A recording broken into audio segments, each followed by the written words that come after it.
देश में आपदा प्रबंधन का तंत्र इतना मजबूत होना चाहिए कि चाहे कितनी भी घोर आपदा हो, एक भी व्यक्ति की जान नहीं जानी चाहिए।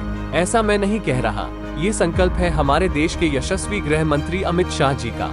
एक समय था जब भारत में कोई प्राकृतिक आपदा के आते ही मरने वाले लोगों की गिनती शुरू हो जाती थी, पर प्रधानमंत्री मोदी और गृह मंत्री अमित शाह के सत्ता संभालते ही इन आपदाओं से होने वाले नुकसान को रोकने के लिए कई प्रभावी कदम उठाए गए हैं और आपदाओं से निपटने के लिए जीरो कैजुअलिटी टारगेट रखा गया है, यानी कि आपदा प्रबंधन की ऐसी कुशल प्रणाली कार्यरत की जा रही है जिससे कम जनहानि सुनिश्चित की जा सके। इस दिशा में सबसे महत्वपूर्ण कदम आपदा के अवसर पर जल्द से जल्द मदद पहुंचाना रहा है।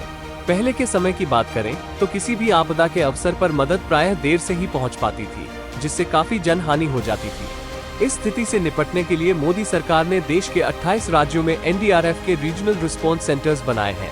साथ ही हर राज्य में एसडीआरएफ की मौजूदगी भी सुनिश्चित की है, जिससे बहुत ही कम समय में आपदा प्रभावित क्षेत्रों तक रेस्क्यू और रिलीफ फोर्सेस पहुंच जाती हैं और जनहानि को रोक लिया जाता है।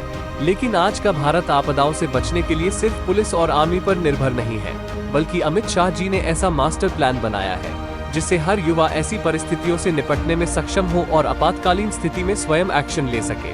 ये संभव हो सका है देश के युवाओं को India universities and institutions network for disaster risk reduction यानी कि IUINDRR से जोड़कर, जिसमें देश की 251 यूनिवर्सिटीज का एक नेटवर्क बनाया गया है जहां के स्टूडेंट्स को डिजास्टर मैनेजमेंट की ट्रेनिंग दी जा रही है। साथ ही इन स्टूडेंट्स को इनके प्रयासों और योगदान के लिए इनाम और सर्टिफिकेट्स भी प्रदान किए जा रहे हैं, जिससे कि ये आपदा प्रबंधन और देश सेवा को लेकर मोटिवेटेड रहे।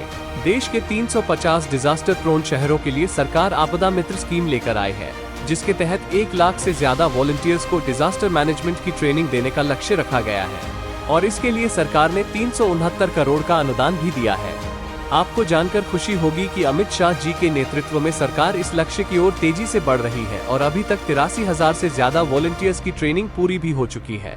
इन वॉलंटियर्स, जिन्हें आपदा मित्र नाम दिया गया है, उनके अमूल्य जीवन की रक्षा के लिए उन्हें जीवन बीमा प्रदान किया गया है। साथ ही साल 2019 में इन्हें प्रोत्साहित करने के लिए सरकार ने नेताजी सुभाष चंद्र बोस आपदा प्रबंधन पुरस्कार देना भी शुरू किया था। मोदी सरकार में आपदाओं को रोकने के लिए मौसम की सटीक जानकारी और अर्ली वार्निंग सिस्टम को बेहतर करने और जन जन तक पहुंचाने के लिए कई बड़े कदम उठाए गए हैं। सरकार ने कई ऐसी ऐप्स लॉन्च की है जिससे मौसम और आपदाओं से जुड़ी जानकारी आम जन तक आसानी से पहुंच जाती है। जैसे दैनिक मौसम की जानकारी के लिए मौसम नाम की एक ऐप लॉन्च की गई है।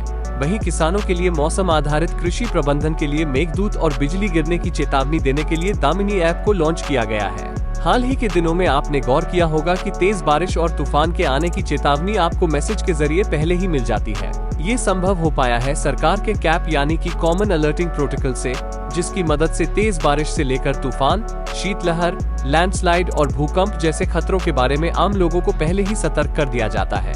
विजन 2047 के तहत मोदी सरकार ने साल 2023 के बजट में आपदा प्रबंधन के लिए 8,000 करोड़ का बजट रखा था, जिसमें मुख्य रूप से 3 लक्ष्य निर्धारित किए गए हैं। पहला है देश के हर राज्य में अग्निशमन सेवाओं का आधुनिकीकरण और विस्तार, जिसके लिए 5,000 करोड़ रुपए खर्च किए जाएंगे।